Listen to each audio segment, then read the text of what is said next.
16절에서 44절까지 다 같이 일어나셔서 천천히 한 목소리로 봉독해 올리도록 하겠습니다.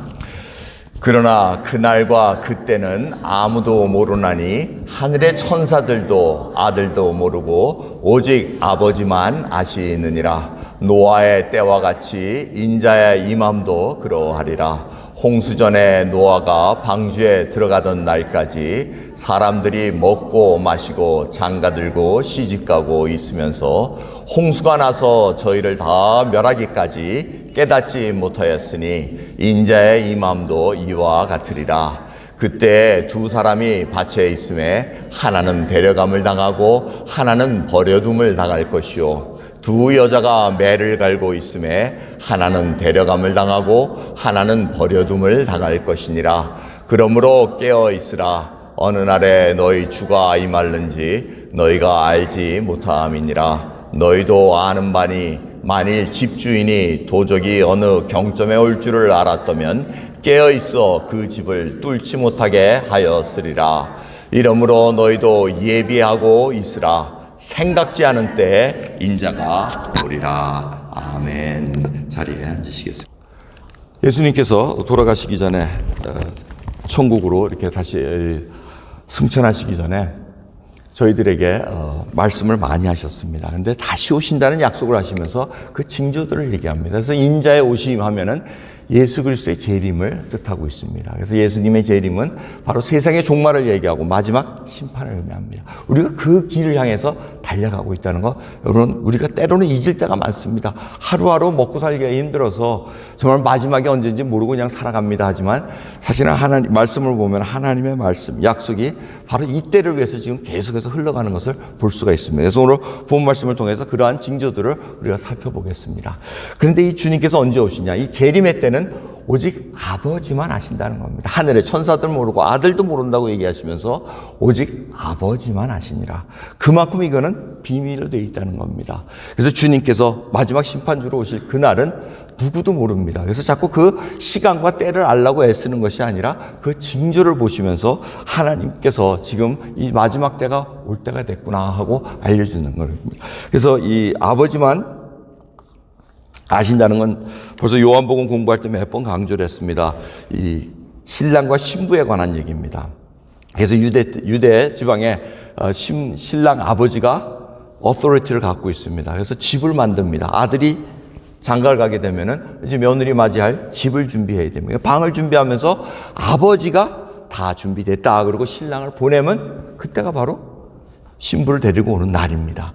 똑같습니다. 지금 주님께서 얘기한 건 아버지만 아신다는 건 아버지. 지금 예수님께서 내가 너희를 위해 처소를 마련하러 가노니 하고 얘기하십니다. 이것이 다 유대 문화와 다 연관이 되어 있습니다. 그래서 하늘의 아버지께서 아들 예수님께 이제 다 처소가 준비됐다. 천국이 다 준비됐다 하고 보내면은 그때 이제 가서 신부인 이 교회 저희 성도들을 딱 데리고 오는 그런 날이라는 것을 볼 수가 있습니다. 근데 그 날이 오기 전까지의 징조들이 성경을 통해서 계속 나와 있습니다. 그래서 환란이 올 거라고 얘기하고 해가 이 빛을 어두울 거라고 얘기하고 달이 이 어두움을 빛을 내지 못할 거라고 얘기하고 해가 어두워지면 당연히 달은 빛을 내지는 못합니다. 그리고 별들이 하늘에서 떨어질 거라고 얘기를 합니다. 그래서 여러분들이 마지막 징조, 처처의 기근, 전쟁, 이런 거는 계속해서 일어납니다. 하지만 하늘을 바라보시면서 하늘의 징조가 이상하다 싶으면 이건 정말 마지막이 됐구나 하고 생각하시면 됩니다. 그러면서 이 하늘의 권능들이 흔들리라. 이게, 그래서 사이언스 픽션 이 영화 같은 거 보면은 회성이 떨어지고 이런 걸 보면은 다 그러한 마지막 때를 생각해서 영화를 만드는 것을 볼 수가 있습니다. 아무튼 마지막 때 주님께서 경고를 하십니다. 그러면서 전체적으로, 나타나는 현상은 거짓 선지자들이 나타나서 미혹해 한다는 겁니다. 말씀 아닌 다른 것들을 주시고 예수 그리스도가 아닌 인간들을 섬기게끔 거짓 선지자와 거짓 그리스도, 적 그리스도가 나타나는 것을 알려주고 있습니다. 그러면서 불법이 성행할 거라고 얘기합니다. 불법, lawless, 법 없이 그냥 마음대로 하는 그런 일들이 아주 그냥 주위에서 많이 일어날 거라는 겁니다. 그래서 사랑이 식으리라. 그러면서 끝까지 견디는 자는 구원을 얻으리라 하고 마태복음 24장 13절 말씀에 써 있습니다. 그래서 믿음 있는 자가 그 환난을 넘어가야 된다는 것입니다. 끝까지 견디라고 얘기하고 또 주님께서 천국 복음이 모든 민족에게 전파돼야 그제야 끝이 오니라고 얘기합니다. 그래서 여러분 이 모든 상황을 잘 보면 하늘의 권능들은 아직 흔들리진 않습니다. 우주에 지금 쓰레기가 많이 돌아다녀서 쓰레기 치우는 그 일이 지금 큰 비즈니스라고 얘기를 합니다. 그런데 천국 복음은 모든 민족에게 지금 거의 전파가 된 상황이라고 보시면 됩니다. 그렇기 때문에 저희들이 이제는 주님이 오실 날도 멀진 않았구나라는 것을 어렴풋이 알 수 있다는 겁니다. 주님께서 오늘 본 말씀을 보면은 이 주님이 오시는 때가 인자의 임함이 노아의 때와 같다고 얘기합니다. 그 노아의 때 창세기를 보시면 어떠한 때였습니까? 노아의 때는 사람들이 폐괴했다 그럽니다.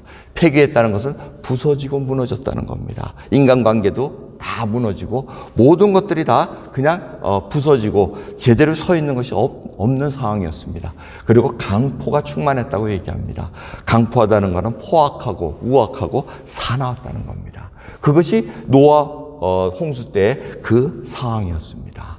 사회를 바라보십시오. 지금 사회가 폐기하고 강포하지 않습니까? 그래서 지나가다가 무너뜨리고 부서지고 이런 일들이 얼마나 비일비재합니까? 하지만 그것이 점점 팽배해질 때는 이제는 하나님 때가 올 때가 됐구나라는 것을 알게 됩니다. 하지만 그 와중에서도 강포하고 폐기한 와중에서도 노아의 때는 방주에 들어가는 날까지 사람들이 먹고 마시고 장가들고 시집가고 홍수에 다 멸하기까지 깨닫지 못했다고 얘기를 합니다. 여러분 일상생활이 연이어졌다는 겁니다. 시집가고 장가가고 장사하고 이런 것들이 다 그냥 똑같이 폐기하고 강포가 많았지만은 그 와중에서도 일상이 이루어졌다는 것을 우리가 잊지 말아야 됩니다. 그래서 주님께서 밭에 두 여인인데 하나는 데려감을 당하고 하나는 버려둠을 당할 것이다. 이런 얘기. 밭에 두 명이 있는데 한 명은 데려감을 당하고 버려둠을 줄 것이다. 이렇게 얘기합니다. 그래서 한때는 이 데려감과 버려둠이 도대체 누가 구원을 받고 누가 심판을 받느냐, 이제 거기에 굉장히 해석을 많이 달았던 때가 있었습니다. 하지만 지금 이 오늘 본문 말씀을 잘 읽어보시면은 데려감과 버려둠은 사실은 누가 구원자고 누가 심판을 받을 자인지 분명하지가 않습니다. 우리 노아 때는 누가 데려감을 당했습니까? 바로 심판받을 자들이 데려감을 당했습니다. 그렇기 때문에 밭에 있을 때 이 데려감을 당했다는 건 심판받고 버려두면 구원을 얻는 자로 이렇게 지금은 해석이 됩니다. 하지만 한때는 전천년수를 이렇게 주장하는 분들에 의해서는 이 데려감이 바로 휴거가 돼서 환난을 당하지 않고 있다가 주님과 같이 내려온다고 이렇게 얘기를 합니다. 근데 지금은 전천설보다는 무천년설을 많이 주장하기 때문에 무천년설로 인해서 버려둠을 남겨둠을 당한 자들이 바로 구원을 얻는다. 왜? 방주에 들어갔던 노아의 식구들이 남겨졌던 것처럼 구원을 얻은 것처럼 그들이 남다는 겁니다. 자, 여기서 중요한 포인트는 뭐냐면 누가 남고 누가 버려둬서 구원 얻고 심판, 이것이 중요한 것이 아니고 구원 얻을 자와 심판 받을 자가 나뉜다는 겁니다. 이게 중요합니다, 여러분. 여러분, 나는 분명히 데려가줌을 당하셔야 돼. 데려감을 당해야 돼. 버려둠을 당해야 돼. 자기의 그 신앙 때문에 뭐걸 이렇게 주장하는 것은 옳지가 않습니다. 제가 누차 말씀드려요. 휴거를 믿는 분 틀리지 않습니다. 그런데 휴거가 아닐 수도 있다는 걸 여러분들이 항상 알고 계셔야 돼요. 왜? 설이기 때문에. 성경을 보면 이 얘기도 맞고 저 얘기도 맞습니다. 중요한 거는 내가 휴거를 믿었기 때문에 구원을 얻는 게 아니고 예수 그리스도를 믿었기 때문에 주님께서 만약 휴거가 아니고 계속해서 이 환난을 계속해서 믿는 자들과 믿지 않는 자와 같이 통하게 한다면은 여러분 휴거를 안 당해도 계속 이겨갈 수밖에 없습니다. 이것이 믿음이라는 걸 여러분 잊지 마시기 바랍니다. 혼란하게 미혹하게 당하지 마시고 내가 지금 믿음에 있는가, 그것이 오늘 본문에 이제 들어갈 내용이라는 것입니다. 하지만 중요한 것은 끝에 가서는 구원 얻을 자와 심판받을 자가 분명히 나뉜다는 것입니다. 그렇기 때문에 여러분들 내가 진짜 믿음에 있는가, 그걸 잘 준비하고 있으라고 주님께서 얘기합니다. 집에 도둑이 주인에게 알리고 오지 않듯이 너희도 예비하고 있으라는 것이 오늘 본문 말씀의 핵심입니다. 예비하고 있으라는 것은 바로 기다리는 것과 관계가 됩니다. 오늘 장로님께서 기도하셨지만 이 팬데믹, 우리가 정말 기대하지도 않았고 생각지도 않은 걸 지금 하는데 우리가 기다리고 있습니다. 백신이 나오길 기다리고 언젠가는 이 마스크를 벗고 정말 기쁜 마음으로 서로 허거할 수 있는 시간을 기다리고는 있습니다. 근데 이것이 무한정이 갈 수도 있다는 것입니다. 어쩌면 저희들의 인생이 이제는 서로의 얼굴을 볼 시간도 이제는 거의 없을 수도 있다는 겁니다. 자, 이러한 상황 속에 이 반복되는 삶, 무엇을 기다리며 살고 왜 사는가, 이런 회의가 들어오기 시작합니다. 과연 이때 예수님께서 다시 온다는 것이 나의 삶에 어떤 영향이 있는가? 기다린다는 것, 약속이 있기 때문에 기다리는 것, 이거 굉장히 소중합니다. 주님께서 약속하셨기 때문에 지금 우리도 기다리고 있다는 것입니다. 그럼 주님 오시기를 소망하고 계십니까? 기다리고 계십니까? 아니면은 그냥 그거는 내 먼 얘기니까 나하고는 상관없다고 보십니까? 파수꾼의 아침을 기다림보다 내 영혼이 주를 더 기다리느니 참으로 파수꾼의 아침을 기다림보다 더하도다. 이 파수꾼은 정말 아침 세기를 기다립니다. 왜? 아침이 돼야지 자기가 임무교대를 할 수 있기 때문에 그만큼 기다린다는 겁니다. 이 기다림에 초점이 있지 파수꾼에 초점이 있는 것이 아닙니다. 근데 우리의 영혼이 바로 그렇다는 것입니다. 주님을 기다린다는 것입니다. 그럼 주님을 기다리기 위해서는 어떠한 모습으로 있어야 됩니까? 자신의 자리를 지키고 있어야 된다는 겁니다. 파수꾼이 경계에 서다가 딴 데 가면 안 됩니다. 이 경계소 홀로 그냥 무너지면 큰일 납니다. 적들이 들어옵니다. 그러기에 자기 자리를 지키고 있는 것이 기다리는 하나의 자세라는 것입니다. 여기에 실패한 예가 뭐냐면 바로 사울 왕입니다. 이스라엘 첫 번째 왕, 정말 키도 크고 아주 그냥 잘생긴 그런 왕이었습니다. 그런데 왕이 되고 보니 이 조금 자기의 권세를 좀 많이 사용을 합니다. 사무엘이 해야 될 일을, 제사장이 해야 될 일을 자신이 해버립니다.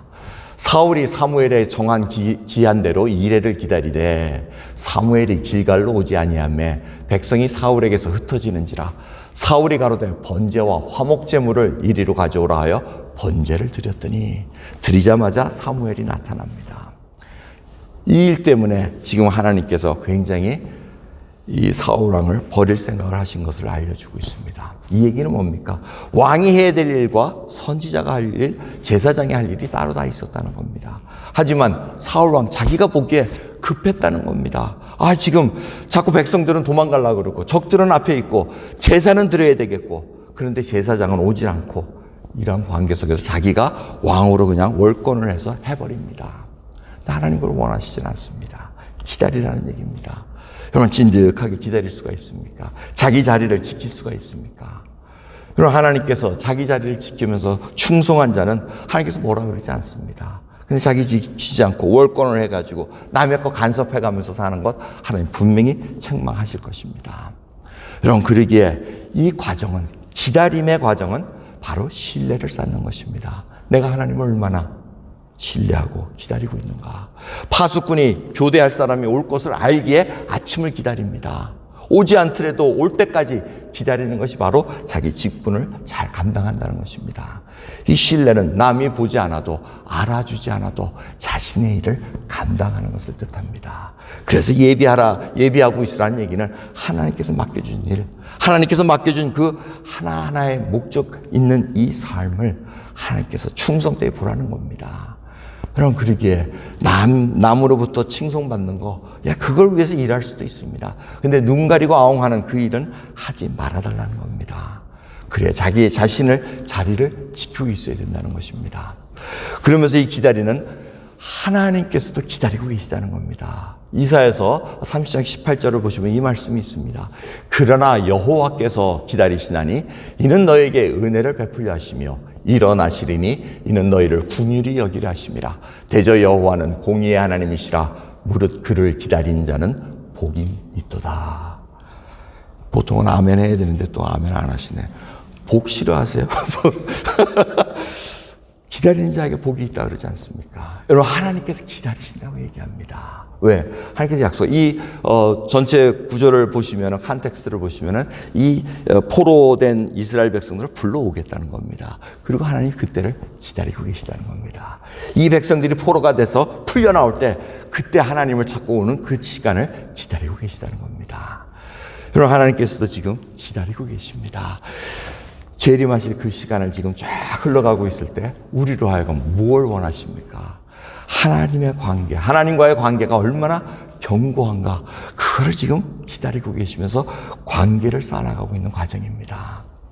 여러분, 탕자의 비유가 가장 좋은 예입니다. 아들이 결국 아버지 빨리 죽기를 바라면서 재산 다 받아가지고, 유산 받아가지고 저 먼 데 가서 다 탕진합니다. 그리고는 어떻게 생각합니까? 아버지 집에는 종도 많고 먹을 것도 많은데 나는 쥐염 열매, 돼지나 먹는 이런 걸 먹고 사니 내가 차라리 아버지 집에 가야 되겠다고 일어나서 갑니다. 그런데 상거가 먼데 아버지가 어떻게 합니까? 화그라보고 있다가 달려옵니다. 기다리고 계셨다는 겁니다. 하나님 아버지께서는 지금도 우리가 그렇게 돌아오기를 기다리시고 아버지와 앞에 관계를 맺기를 그렇게 소원하신다는 것을 잊지 마시기 바랍니다. 여러분, 우리가 왜 하나님을 믿습니까? 왜 예수 그리스도를 믿고 지금 이렇게 이 시간을 걸어가고 있습니까? 만약 하나님 그분 자체보다 그분의 능력을 필요로 한다면 우리는 뭔가 착각하고 사는 것입니다. 여러분, 하나님 그분을 모시고 있다면 그분의 능력은 자연적으로 따라오게 되어 있습니다. 그런데 우리가 어떠한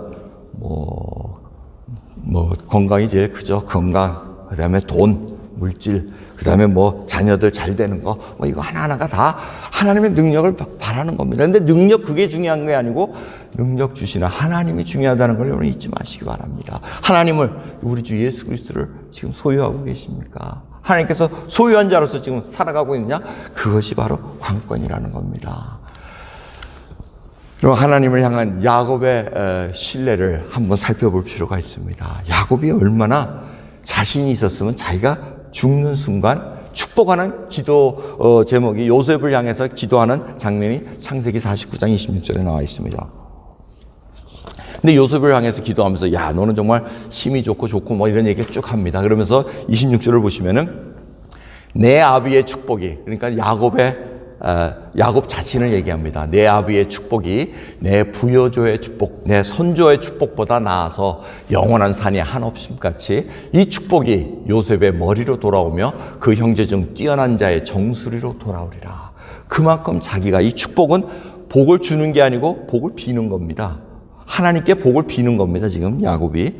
근데 자신이 있다는 겁니다. 자기의 선조, 부여조의 축복보다 낫다고 얘기합니다. 그러니까 복 비는 거에 있어서는 야곱이 따라갈 자가 없다는 겁니다. 그 얘기는 뭡니까?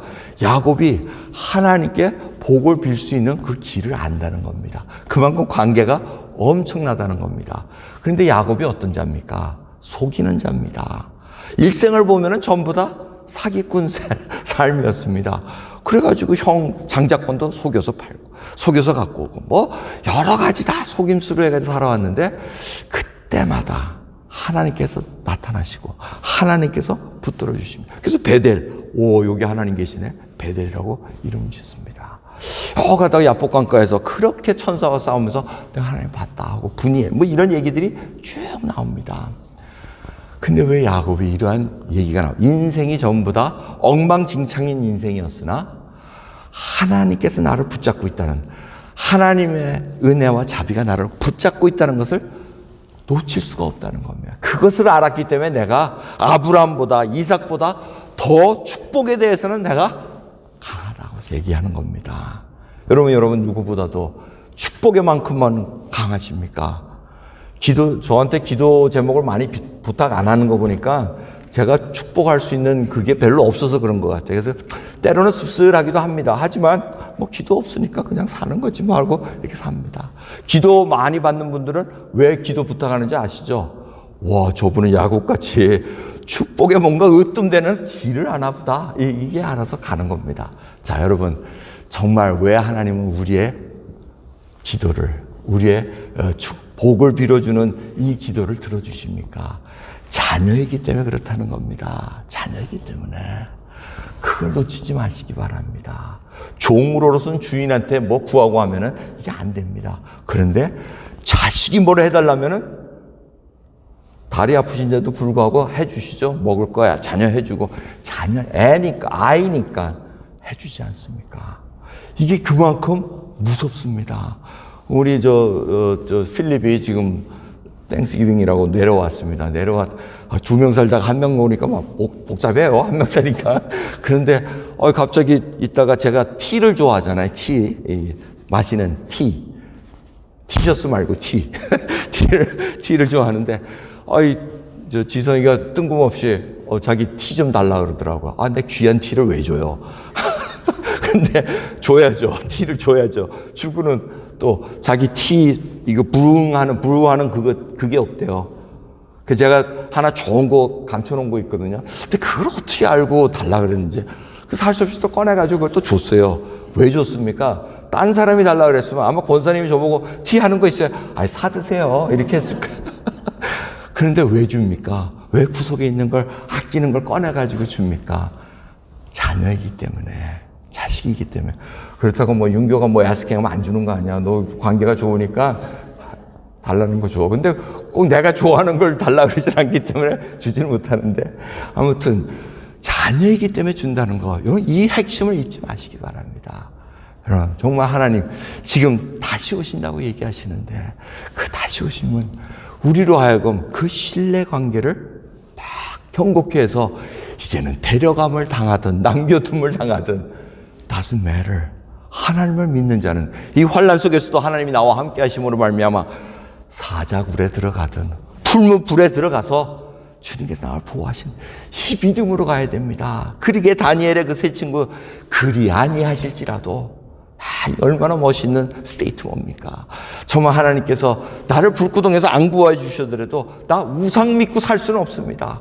우상 믿고 하나님과 딜하면 이 우상들과 같이 혼잡하게 살면서 목숨을 부지해서 사느니 차라리 하나님 날 데려가십시오. 이 믿음으로 가셔야 됩니다. 그러기에 하나님께서 원하시는 이 삶, 지금 대림절 첫 번째 주를 마시면서 우리가 정말 마라나타 이 아람어 말씀을 우리가 한번 생각해 봐야 됩니다. 이 마라나타라는 건 고린도전서 16장 22절에 첫 하나만 사용됩니다. 주께서 임하시니라 이 얘기입니다. 이 아람어인데 마라라는 것이 주님이라는 뜻이고 아타라는 것이 come 오십시오라는 이 뜻입니다. 그래서 마라나타 하면은 세 가지로 해석을 합니다. 어디에 간격점을 두느냐에 따라서 Our Lord has come. 주님께서 오셨습니다. Our Lord is coming. 주님께서 오십니다. Our Lord come. 주여 오소서. 이 마라나타의 신앙으로 저희들이 살아가야 됩니다. 초대교회 때는 이 마라나타로 서로 인사를 했습니다. 왜? 바로 우리 살아있을 때 초대교인들 생각에는 우리의 살아생전은 주님께서 오실 거라는 겁니다. 그래서 주님이 오십니다. 마라나타 마라나타 하면서 서로 힘든과 환난 속에서도 서로 격려하면서 붙들고 살아간 겁니다. 그게 바로 로마의 그 카타콤의 그 지하 동굴, 지하 묘지에서 수백 년 동안 그들이 살면서 죽어가고 했던 그러한 일이 바로 역사적 현장으로 남아 있습니다. 여러분, 저희들이 바로 이제 2020년, 2021년 계속 넘어갑니다. 마라나타, 주님은 오십니다. 그래서 우리는 마라나타, 주여 오시옵소서. 주님이 나의 구원자시고 하나님의 바로 나의 아버지시기에 내가 오늘도 간구합니다. 나로 동행하시는 하나님의 그 복을 누리는 자로 살아가게 없어서라는 기도로 오늘 이 대림절 첫 주일 예배를 지내지 않으시겠습니까? 같이 기도하겠습니다. 하나님, 감사합니다. 오늘 정말 예수 그리스도로 말미암아 구원 얻은 저희들, 정말 주님 한 분으로 만족해야 된다는 그 고백이 있어야 되는데 아버지, 그것보다 더 원하는 것들이 있습니다. 이 땅에 사는 동안 좀 세상에 버젓이 살고 싶습니다.